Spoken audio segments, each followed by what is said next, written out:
Hey guys, Sax here. Real quick, you guys know we do breakouts from the podcast. This week's a little different though. Full podcast will release tomorrow morning, 7:30 a.m. Eastern. However, I was editing today and NetEase happened to drop a huge developer update inside the Destiny Rising Discord. So we're being scrappy this week. So what you're gonna see is this video today is actually the opening of tomorrow's podcast. Tomorrow you will see the full podcast come out with an updated tier list from the original one that Asterix and I did. That will be myself, Rex, and Flammel updating that. This week's a little odd. Couldn't do everything at once. Had some weird scheduling things. So just want you guys to be aware of what's happening. So let's get into the hot updates that NetEase released today. Until next time, be blessed, y'all. This is from the game design team under the development blogs channel inside the Destiny Rising Discord. It says, adjustment to character strengths. Following the release of major updates for Act 2 of Season 1, the community has been actively discussing the strength of the new character, Hellhest, and the prior mythic character, Estella, as well as the end-game sandbox. Shortly after the update, we addressed some bugs that caused some confusion and frustration among players through a hotfix. Now, we'd like to delve deeper into these topics with you through this update. Destiny Rising aims to bring a fresh experience to the Destiny IP through rich, diverse combat experiences, with each character offering a unique combat style and value. We hope players can enjoy the growth and combat joy of different characters and find their favorite playstyles in various challenges. To this end, we've designed diverse levels and difficulties to ensure each character's unique traits can shine in suitable scenarios. In the long run, we don't want any single character to dominate all playstyles. Instead, we aim to achieve balance so each character can stand out in specific circumstances. In terms of specific character designs, Hellhest and Estella are meant to thrive in different environments. Hellhest excels at high burst damage in short periods, while Estella is better suited for stable, long-term damage output. However, based on community feedback and data analysis, we found that Estella hasn't met expectations in some in-game game modes, particularly in environments where she was supposed to shine. Part of the reason is also that the current in-game environment doesn't provide enough challenge for players with fully progressed characters. We are speeding up our content roadmap to enrich players' in-game playlist with fun and challenging content. Stay tuned. That right there is huge. We are speeding up our content roadmap to enrich players' in-game playlist with fun and challenging content. That is enormous. It says, therefore, we've decided to adjust Estella's skill kit and related weapons to improve her competitive edge in in-game content while preserving her unique playstyle.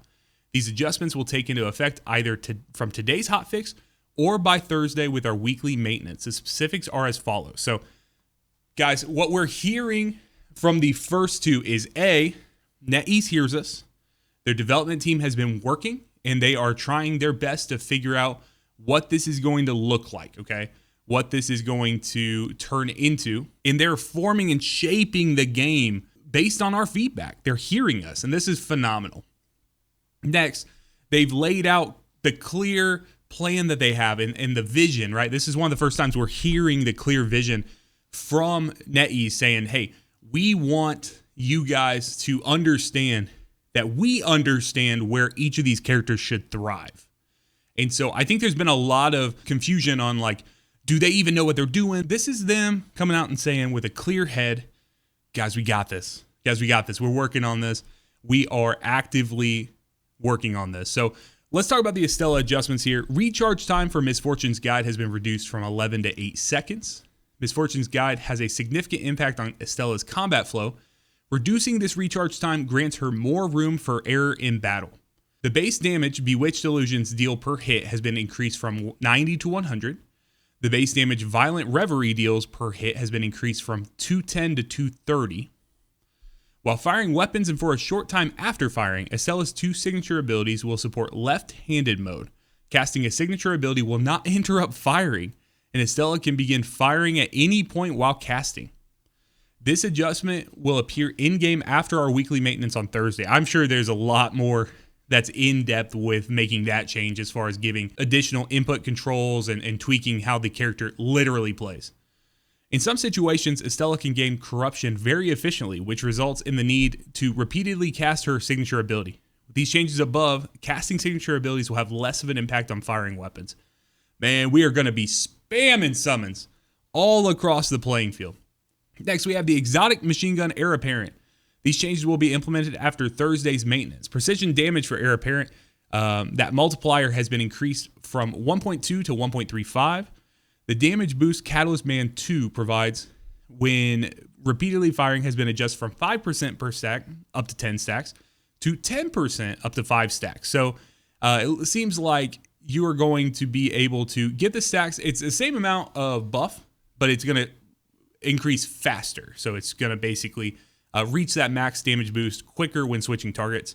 The barrel spinning up duration has been decreased from 1.2 seconds to 1 second pre-catalyst and from 0.8 to 0.6 seconds post-catalyst. This change lets the weapon begin firing sooner.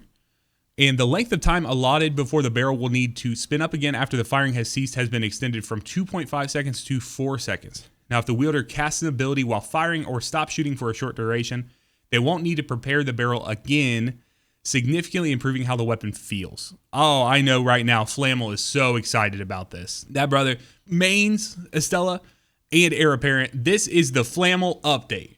I cannot believe what I'm reading. This is awesome. This is the first time we've tweaked Estella and heir apparent stats. We'll continue to monitor the character performance and balance in our core play modes. We'll make adjustments as needed to ensure each character meets our expectations for a rich and diverse combat experience. Each time we make such balance changes, we'll communicate our design philosophy with our community. That is awesome. Good job, NetEase. Now let's talk in-game activity, the Expanse. As one of the main in-game activities, Expanse is a key focus of our design efforts. Each challenge cycle, we dynamically adjust the level design and modifier pool to create the intended challenge experience. However, with ongoing and character updates, varying synergy between characters and perks, we test and adjust the activity extensively each cycle to ensure it offers a balanced and fun experience. As a result, we regularly update the time benchmarks for different tiers of Expanse. During testing, we found that some perks were overperforming, which could disrupt the balance of Expanse for different characters. Therefore, we made adjustments during the Season 1 latter half maintenance. However, as mentioned in the previous hotfix notes, some level configurations were incorrectly incorporated due to errors, and combined with other bugs, these issues led to a poor player experience in Expanse during the early parts of Act 2 of Season 1. In the upcoming seasonal updates and Expanse updates, we'll conduct more comprehensive testing and balancing of level quality, perk values, and challenge experiences for all characters. We're also working on new content for Expanse to expand its possibilities further. I was talking about this yesterday a little bit, as in on the podcast, when we were doing our tier list, but you guys will hear in a little bit talking about the concept of them shifting some of the in-game focus from being a sprint, like you have to do it as fast as possible, to doing things where it's like, hey, you need to defend an area or you need to survive as long as possible. And I think that if they can continue to use the framework they have with the Expanse, but then, pun intended, expand its breadth and allow more experiences in there rather than just go fast, go fast, go fast, I think that would be phenomenal. A great way to incentivize us to lean into having defense characters, to having a wider range of characters. And it's not just, hey, anything at the top and the left of the tier list is going to be the fastest characters or the ones that kill the fastest, but it's going to be the ones that can actually survive. So, guys, let's talk about the last piece here, server merging, the first step. Okay, so this does not seem like it is the final step, but it's the first step in this rollout they're doing. It says, we understand that server isolation since launch has limited interaction between global players. We've been exploring technical solutions to reduce barriers to co-play. After ongoing efforts by our technical team, we are excited to announce that we plan to roll out the first phase of server merging in Season 2. Currently, we have 4 regional server groups, North America, South America, EMEA, and APAC. In the first phase, we'll merge the North America and Latin servers and the EMEA and APAC servers. Once servers are merged, players from different regional servers can freely add friends, chat, join fire teams, and play together. They'll also compete together on new leaderboards. This is just the first step in our server merging plan. The development team is still exploring the possibility of merging all server groups in the future. We hope that one day players from any region can freely team up and play together with friends around the world. One thing to note, however, while we've optimized as much as possible on our servers, latency due to physical distance is unavoidable.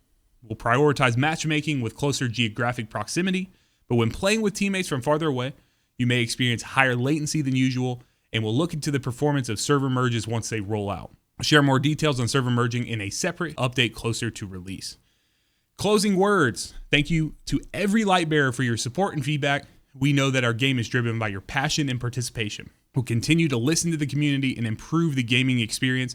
This first batch of changes is just the beginning. In our next update, we'll share our latest roadmap, including our plans and focus areas for the coming months. Stay tuned. Until next time, the Destiny Rising team.